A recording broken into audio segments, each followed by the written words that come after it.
Hello everyone. तो कैसे हैं आप सब लोग। तो आज हम आपके लेके आए हैं लेक्चर नंबर 27, जिसमें हम अकाउंटेंसी का एक और नया टॉपिक स्टार्ट करेंगे और ख़त्म भी कर देंगे। That is cash based single entry system. ये क्या है आपने टॉपिक में देखा होगा, आपको नीचे एंडिंग में दिया होगा cash based single entry system. अभी तक हम आपको 26 लेक्चर प्रोवाइड कर चुके हैं, वो आप हमारे सिस्टमेटिक वाइज देखिए, आपको समझ आ जाएंगे। ऊपर आप आई बटन को क्लिक कर लीजिए, उधर से आपको प्लेलिस्ट मिल जाएगी, उधर से आपको आसानी हो जाएगी। तो चलो बिना टाइम वेस्ट करते आगे बढ़ते हैं। तो स्टार्ट करने से पहले मैं बता दूं, जो इस चैनल पर नए हैं वो चैनल को सब्सक्राइब कर ले, ताकि हमारे एंड से कोई भी न्यू वीडियो अपलोड हो आप तक सबसे पहले पहुंचे। तो आज का हमारा टॉपिक है सिंगल एंट्री सिस्टम। आप सभी को याद होगा, अभी तक हमने जितने भी 26 लेक्चर्स पढ़े हैं उसमें हम बात कर रहे थे डेबिट और क्रेडिट की। तो वो जो वर्ड डेबिट और क्रेडिट है वो आपका वर्ड आए हैं डबल एंट्री में। ठीक है, हमने डबल एंट्री सिस्टम में बात की थी कि अकाउंटेंसी के दो सिस्टम होते हैं, एक double entry system, another one is single entry system. Double entry system को हमने 26 लेक्चर में खत्म किया, लेकिन ये जो सिंगल एंट्री सिस्टम है आज ही की वीडियो में आपको कंप्लीट करा दूंगा, आपको कंप्लीट बता दूंगा कि इसके रिलेटेड किस तरह के क्वेश्चन आएंगे। तो क्या है सिंगल एंट्री सिस्टम, पहले हम बात करते हैं। जैसे कि उसका नाम बता रहा है सिंगल, जिसमें सिंगल हो। डबल एंट्री में क्या होता है, हमने डबल एंट्री में पढ़ा था, ऊपर देख लेते हैं, हमने पढ़ा था डबल एंट्री में हमने पढ़ा था ड्यूअल एस्पेक्ट। डबल एंट्री में हमने क्या पढ़ा था, there are two aspects double entry में। लेकिन जो सिंगल एंट्री है, सिंगल एंट्री में आपका क्या होगा, सिंगल एस्पेक्ट। उधर हम सिर्फ और सिर्फ क्या रिकॉर्ड करते हैं, उसका single aspect, one side effect ही हम उसका शो करते हैं। सिंगल एंट्री सिस्टम और single entry accounting is a method of book keeping relying on one sided accounting entry. सिर्फ और सिर्फ एक एंट्री करनी है, एंट्री भी नहीं करनी। ठीक है, उसका सिर्फ और सिर्फ एक इफेक्ट शो करना है, उसको हम बोलते हैं single entry system. It is also known as incomplete. वो किस नाम से जाना जाता है, इनकंप्लीट एंड अनसाइंटिफिक मेथड। इसे हम नोट डाउन कर लो, आपको तो एमसीक्यू आ सकता है। Single entry system is a incomplete and unscientific. पहली बात है वो कंप्लीट है ही नहीं। दूसरी चीज है वो हमने पढ़ा था डबल एंट्री के बारे में, वो साइंटिफिक मेथड है, लेकिन सिंगल एंट्री सिस्टम अनसाइंटिफिक है, इसमें कोई साइंस का कोई रूल्स का काम नहीं है। अब मैं आपको एक सिंगल एंट्री सिस्टम की एग्जांपल देता हूं। हम जाते हैं अपने आसपास के जनरल स्टोर में, उधर हम जब कोई चीज लेते हैं उधार पर, वो जनाब क्या करते हैं, आपका नाम लिख देते हैं मिस्टर XYZ। लेके गए हैं 10 रुपए की कोल्ड ड्रिंक, 10 रुपए लिखे। मिस्टर XYZ 20 रुपए की ब्रेड लेके गए, 20 रुपए लिखे। 30 रुपए की चिप्स लेके गए तो 30 रुपए लिखे। ये जो इन्होंने रिकॉर्डिंग की रफली, आप इसको भी कह सकते हो आपकी ये सिंगल एंट्री सिस्टम है। उसने रफली एक एस्पेक्ट लिखा है इसमें, तो हम कह सकते हैं single entry system is not a good an idea, एक अच्छा अकाउंटिंग सिस्टम नहीं माना जाता। उसमें प्रॉपर आपको प्रॉफिट का नहीं पता चल सकता। आगे हम इसमें डिटेल में बात करेंगे। आगे बढ़ते हैं, क्या लिखा है, most businesses maintain record of all transaction. ज्यादातर बिजनेस हर एक ट्रांसैक्शन का रिकॉर्ड लगते हैं using double entry book keeping. किसका हेल्प से, डबल एंट्री बुक कीपिंग के। However many smaller business keep only single entry book. लेकिन जो स्मॉल बिजनेस है, छोटे मोटे बिजनेस है, वो क्या करते हैं, सिंगल एंट्री सिस्टम का यूज करते हैं। ऐसा क्यों, देखो उनका बिजनेस है छोटा मोटा, बेचारे दिन का 500 रुपए कमाई करेंगे और यही 500 रुपए अगर अकाउंटेंट को दे देंगे तो कमाएंगे क्या। ठीक है, तो कमाएंगे क्या। तो उस कारण वो इंसान मजबूर हो जाता है, स्मॉल बिजनेस मजबूर हो जाता है सिंगल एंट्री सिस्टम को फॉलो करने के लिए। वो सिर्फ और सिर्फ इस तरह से रिकॉर्ड रखता है कि मुझे पता चल जाए कि मुझे कितनी कमाई हुई, बस उसे लेना देना है मुझे कितनी कमाई हुई। उससे क्या लेना देना है, मुझे इस कितनी कमाई हुई। आगे क्या लिखा है, in some cases only record of cash, account receivable, account payable, taxes paid may be maintain. मतलब ज्यादा से ज्यादा, ये भी मैंने ज्यादा से ज्यादा बोल रहा हूं, ये डिपेंड करता है पर्सन टू पर्सन, ये भी मैं बता दूं। ज्यादा से ज्यादा वो मेंटेन करेगा कैश अकाउंट, अकाउंट रिसीवेबल मतलब किन किन से पैसा आना है वो रिकॉर्ड करेगा, किन किन को पैसा देना है वो रिकॉर्ड करेगा। बाय चांस उसने सैलरी पे कर दी, इसकी वो एंट्री नहीं करता, इसकी वो एंट्री नहीं करता। रेंट उसने पे कर दिया, इसकी एंट्री वो नहीं करता। एंट्री क्या, वो सिर्फ लिखता है, एंट्री तो बात दूर की है, एंट्री में हम डेबिट और क्रेडिट करते हैं, इसमें सिर्फ और सिर्फ वो रफ वर्क करता है, आप समझ जाओ, जिससे उसे पता चल जाए कि मैंने इतना पैसा देना है और इतना पैसा लेना है, बस उसे इस चीज से लेना देना है। तो इधर से एक और क्वेश्चन बन जाता है कि जो सिंगल एंट्री सिस्टम है उसमें ज्यादा से ज्यादा कह रहा हूं मैं, या तो कैश अकाउंट या तो account payable, account receivable record वो करता है। अब हम बात करते हैं इसके फीचर्स क्या है। अब हम क्या बात करेंगे, इसके फीचर्स क्या है। पहला मोस्ट इंपॉर्टेंट फीचर, ये आपको एमसीक्यू में आ सकता है, इन सिंगल एंट्री सिस्टम हम कौन सा अकाउंट मेंटेन करते हैं। अभी हमने पढ़ा ऊपर अकाउंट रिसीवेबल और अकाउंट पेएबल, ये कौन से अकाउंट होते हैं, Ram account, Shyam account, Mohan account. Mohan account कौन से होते हैं, पर्सनल अकाउंट। तो आपने उधर चुन लेना है इन सिंगल एंट्री सिस्टम, इसे आप अपनी नोटबुक पे नोट डाउन कर लो। सिंगल एंट्री सिस्टम में हम सिर्फ और सिर्फ पर्सनल अकाउंट ही रिकॉर्ड करते हैं, रियल और नॉमिनल अकाउंट रिकॉर्ड नहीं करते। अब बड़े से स्टूडेंट कहेंगे सर कैश तो रियल अकाउंट है, तो बस कैश को रिकॉर्ड करते हैं, ये याद रखिए। तो आपका लेकिन एमसीक्यू में यही आएगा, हम पर्सनल अकाउंट को रिकॉर्ड करते हैं और कैश को रिकॉर्ड करते हैं, रियल को नहीं आप लोगे। क्या आपने फर्नीचर की एंट्री पास की, आपके पास फर्नीचर पड़ा है, नहीं। क्या आपने एसी खरीदा, एसी की एंट्री पास की, एसी भी तो रियल अकाउंट है, नहीं। सिर्फ और सिर्फ कैश अकाउंट और साथ में personal account, Ram account, Shyam account, Mohan account, Sohan account, Rohit account, ये सब अकाउंट आप मेंटेन करते हो। Next, it depends upon original document. Last video में हमने पढ़ा है ओरिजिनल डॉक्यूमेंट के बारे में, तो ये सिर्फ और सिर्फ ओरिजिनल डॉक्यूमेंट पर ही डिपेंड है। Next, there is no uniformity as a system differ from firm to firm. अब इसमें यूनिफॉर्म मतलब यूनिफॉर्म क्या होता है, सेम। ये हर एक कंपनी क्या कह रहा हूं, हर एक बिजनेस से बिजनेस डिफरेंट होगा। जैसे कि एक बिजनेस है ए लिमिटेड और सेकंड बिजनेस है बी लिमिटेड, ये अलग तरीके से रखता है, जैसा इसको अच्छा लगे वो करेगा। क्योंकि अकाउंट के लिए ये जो सिंगल एंट्री सिस्टम है, इसके बारे में किसी ने कुछ नहीं बोला कि आपने ऐसा करना है वैसा करना है। बी लिमिटेड अपने तरीके से करेगा, तो इसमें यूनिफॉर्मिटी नहीं है। There is no fixed norm, कोई प्रॉपर रूल्स नहीं है इसके। It is most economical and suitable for sole trader. अब ये इकोनॉमिकल भी है। इकोनॉमिकल क्या होता है, पैसे बचाती है। आपने अपने अकाउंटेंट को पैसे नहीं देने, उधर से पैसे बच गए। सोल ट्रेडर और पार्टनरशिप फर्म के लिए ये बहुत महत्वपूर्ण और इकोनॉमिकल एंड सूटेबल सिस्टम है। ठीक है, ये इसके फीचर्स थे। अब बात करते हैं डिसएडवांटेजेस। ये जनाब तो डिसएडवांटेजेस से भरे हुए हैं, जितनी की कमियां निकालो उतनी कम पड़ जाएगी मैं कहूंगा। तो फिर भी मैंने कुछ चंद डिसएडवांटेजेस लिखे हैं इसमें, तो पढ़ लेते हैं इन सिस्टम की क्या क्या कमियां हैं। पहली कमी आ जाती है, arithmetical accuracy can not be checked as trial balance can not be drawn under single entry system. आपसे अगर बाय चांस कोई गलती हो जाती है, गलती से मिस्टेक, तो आप वो भी गलती नहीं ढूंढ पाओगे। क्यों, वाई जनाब, इसमें तो ट्रायल बैलेंस बन ही नहीं रहा। ट्रायल बैलेंस ही तो गलती ढूंढता था, और ट्रायल बैलेंस मांगता है डेबिट और क्रेडिट। ट्रायल बैलेंस क्या मांगता है, डेबिट और क्रेडिट। इधर तो कोई डेबिट नहीं, इधर कोई क्रेडिट नहीं, तो कैसे चेकिंग होगी, कोई चेकिंग नहीं हो सकती। तो ये सबसे बड़ी इसकी डिसएडवांटेज है। नेक्स्ट वन, नेट प्रॉफिट या net loss can not B ascertain.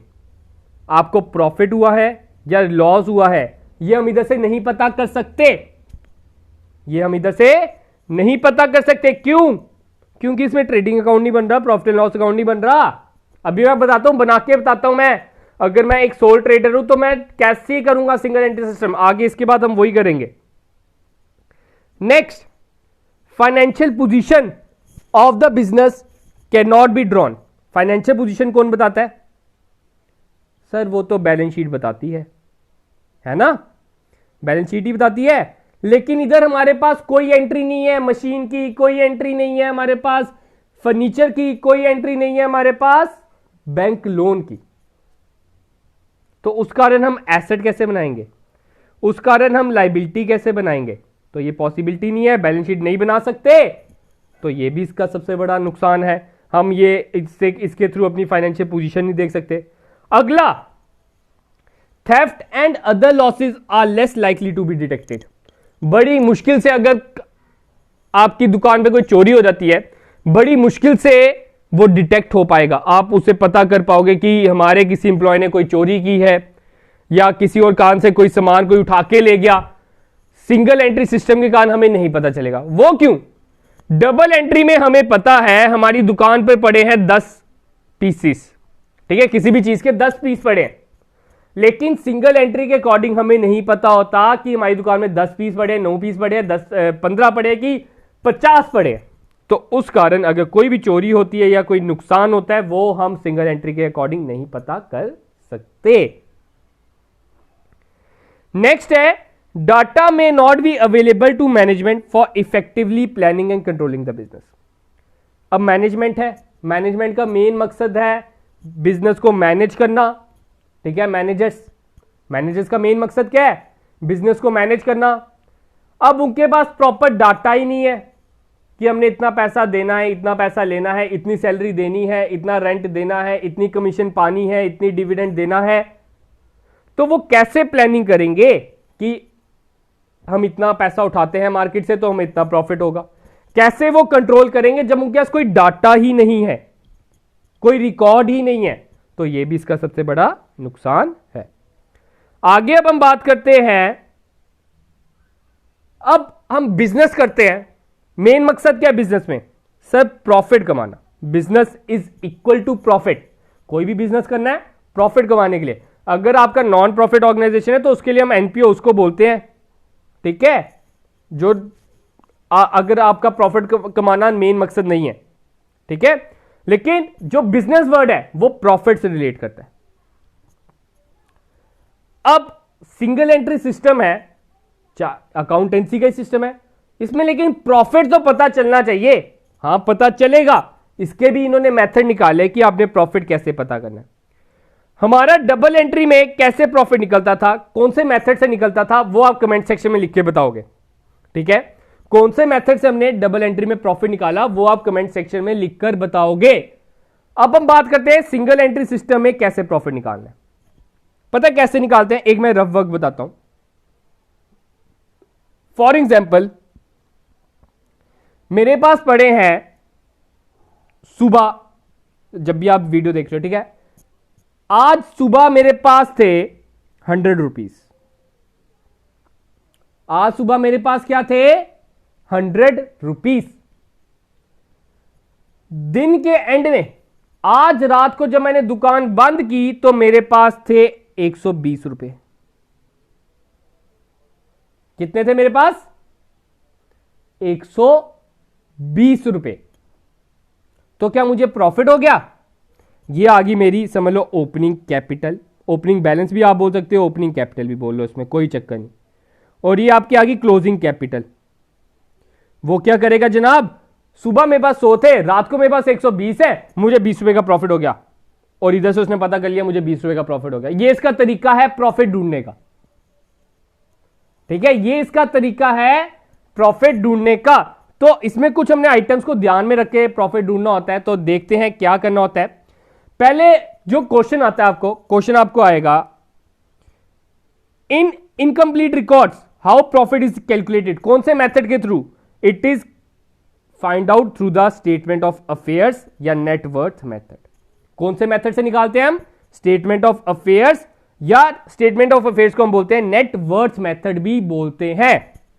ठीक है, अब इसमें निकालते कैसे हैं प्रॉफिट? तो इसमें हम निकालते हैं प्रॉफिट, देखिए स्टेटमेंट ऑफ अफेयर। ठीक है, अब स्टेटमेंट ऑफ अफेयर को बोला जाता है डबल एंट्री सिस्टम में बैलेंस शीट, ये भी आप नोट डाउन कर लो। डबल एंट्री सिस्टम में उसे क्या बोला जाता है? Balance sheet. लेकिन सिंगल एंट्री सिस्टम में उसे बोला जाता है स्टेटमेंट ऑफ अफेयर। ठीक है, अब हम पता करते हैं इसमें प्रॉफिट कैसे ढूंढा जाता है। देखिए, आपको याद होगा हमने जब फाइनेंशियल स्टेटमेंट पढ़ा, फाइनेंशियल स्टेटमेंट में हमारी होती थी कैपिटल, कैपिटल में हम ऐड करते थे प्रॉफिट, ऐड करते थे हम प्रॉफिट, ऐड करते थे हम एडिशनल कैपिटल, ऐड करते थे हम इंटरेस्ट ऑन कैपिटल, लेस करते थे ड्राइंग, यही करते थे कैपिटल में से, लेस करते थे ड्राइंग और लेस करते थे इंटरेस्ट ऑन ड्राइंग। तो ये इसी मेथड से बनी है। एक बार आप नोट डाउन कर लो, कॉपी निकालो, कॉपी पे ये चीज लिखो।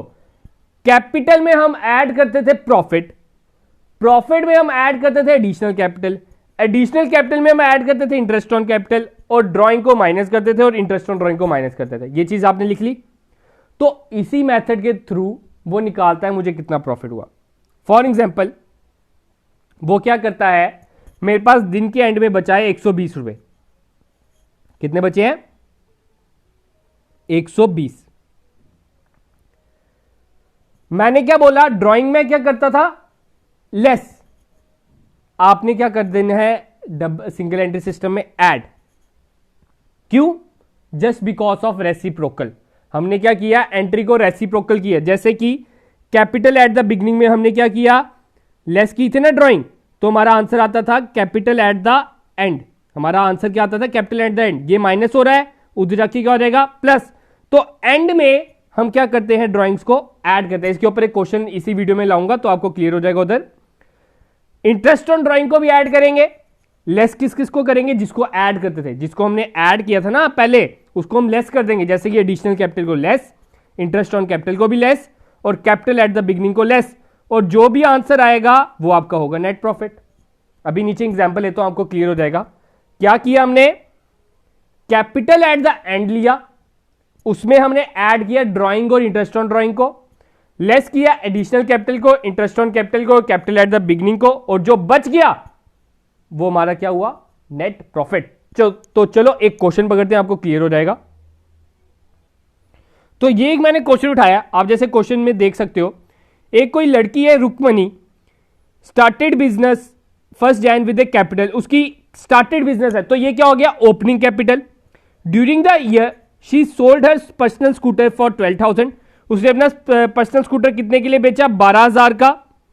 And deposit the money in her business bank account, उसका पर्सनल था, पर्सनल को उसने बिजनेस के बैंक अकाउंट में डाल दिया। मतलब ये एडिशनल कैपिटल हो गई, कैपिटल ही हुई ना, उसने अपनी पॉकेट से निकालकर बिजनेस को दे दिया, तो ये क्या होगी? Additional capital. Withdrew 400 per month, 400 रुपए आप महीने का निकालती है तो 12 महीने का कितना हो जाएगा? 4800, 4800। ड्राइंग्स कितनी होगी? 4800।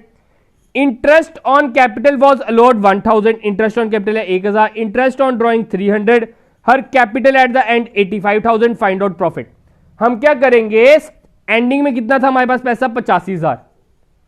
85,000 में से हमने ड्राइंग को क्या करते थे? हम माइनस करते थे कैपिटल में, कैपिटल में माइनस करते थे, वो बिगनिंग कैपिटल होती है, लेकिन ये एंडिंग है तो एंडिंग में हम ऐड कर देंगे ड्राइंग को, इंटरेस्ट ऑन ड्राइंग को भी ऐड कर देंगे। बाकी जो एडिशनल कैपिटल है उसको लेस, इंटरेस्ट ऑन कैपिटल को भी लेस, और जो आपकी ओपनिंग कैपिटल थी उसको भी लेस। तो एंड में जो आंसर आएगा वो आपका होगा प्रॉफिट। अब ये फॉर्मूला बना कैसे, मैं आपको बता देता हूं। फॉर एग्जाम्पल, आपके पास सुबह थे 100 रुपए, रात को थे 120 रुपए। क्या आपको 20 रुपए का प्रॉफिट हो गया? नहीं, ऐसा कुछ नहीं है आपको 20 रुपए का। क्या पता आपके बीच में कुछ और ट्रांसैक्शन भी हुई हो। ये हो सकता है कि आपने इसमें, मैं बोलता हूं आपने एडिशनल कैपिटल लगाई थी इसमें 20 रुपए की, ठीक है, मैं बोल सकता हूं आपको इंटरेस्ट ऑन कैपिटल भी मिला था 10 रुपए का। अब क्या 20 रुपए का प्रॉफिट हुआ है? नहीं, 100 रुपए तो मेरे पास सुबह थे, फिर मैंने 20 रुपए और ज्यादा लगा दिए। समझ लो आपकी मम्मी ने आपको 20 रुपए और दे दिए, तो कितने हो गए? 120 आपके पास फिर से हो गए। अब आपको उसके ऊपर इंटरेस्ट भी मिल गया, सूद भी मिल गया, कितना हो गया? 130। लेकिन अभी मेरे पास रात को मैंने देखा तो 120 पड़े, तो मुझे नुकसान नहीं हो गया? देखने में तो लग रहा था प्रॉफिट हो गया, असली में तो मुझे 10 रुपए का नुकसान हो गया है। तो इधर से हमने निकाला 120 में से मैंने 20 को लेस किया, 10 को लेस किया, मेरे पास एट द एंड कितनी होगी? 90, और 100 में से 90 माइनस किए तो मेरा आ गया 10। और ये फॉर्मूला ऐसे ही बना है, आप इसे नोट डाउन कर लो। जिन्हें समझ नहीं आई एक बार फिर से थोड़ा सा रिवाइंड कर लीजिए, आपको समझ आ जाएगी फिर से। और ध्यान से समझिए, एज ए लेमैन समझिए, ये लेमैन की लैंग्वेज में ही है कि क्लोजिंग कैपिटल में, ये क्लोजिंग कैपिटल है, उसमें add drawing less, add interest on drawing, और इन सभी को लेस कीजिए, जो बचेगा वो आपका नेट प्रॉफिट है। एक और क्वेश्चन पकड़ते हैं, ये मैंने उठाया था फेसबुक से, फेसबुक पे कुछ स्टूडेंट्स ने पोस्ट किया था तो मैंने उधर से उठाया। तो क्या है, आपकी ओपनिंग कैपिटल थी 60,000, ड्राइंग थी 5,000, कैपिटल इंट्रोड्यूस हुई 10,000, क्लोजिंग कैपिटल है 90,000। क्लोजिंग कैपिटल कितनी है? 90 में हमने ड्राइंग क्या करनी है? माइनस 85 हो गया। 85 में से कैपिटल इंट्रोड्यूस्ड 10,000 को हम क्या करेंगे? सॉरी, क्लोजिंग कैपिटल कितनी है? 90, ड्राइंग को हम क्या करेंगे? ऐड 95 हो गया। कैपिटल इंट्रोड्यूस, एडिशनल कैपिटल को क्या करते हैं? लेस, 95 में से 10,000 लेस किए तो 85। आपके पास एंड में होना चाहिए था 85, ओपनिंग होना चाहिए था 85, लेकिन है 60, तो कितने का प्रॉफिट हो गया? ठीक है, तो कितने का प्रॉफिट हो गया? 25,000 का। कितने प्रॉफिट हो गया? 25,000 का। होप कि आपको क्लियर होगा। ये फॉर्मूला आप याद कर लीजिए, दिखा देता हूं एक बार, या तो आप इसका स्क्रीनशॉट ले लीजिए, अपने नोट डाउन इसे कर लीजिए। बस सिंगल एंट्री सिस्टम इतना ही है, वो प्रॉफिट इसी प्रकार निकालता है। तो जल्दी हम इसके लिए एमसीक्यू भी लाएंगे। तो आज के लिए गाइस अपनी वीडियो इतनी रखते हैं। होप कि आपको वीडियो अच्छी लगी होगी। अगर अच्छी लगी है तो लाइक करना ना भूलें, अपने दोस्तों के साथ शेयर करना ना भूलें। और आपको फिर से मैं बता देता हूं, आपके जो न्यू एडिट टॉपिक्स है वो जल्द ही हम स्टार्ट करने वाले हैं, उसके ऊपर काम चल रहा है। आप तक प्रिसाइज एंड बेस्ट वे में कैसे पहुंचाया जाए उसके ऊपर वर्क मैं कर रहा हूं। तो गाइस आज के लिए हम इतना ही रखते हैं। तो thank you guys, have a good day and शुभ रात्रि।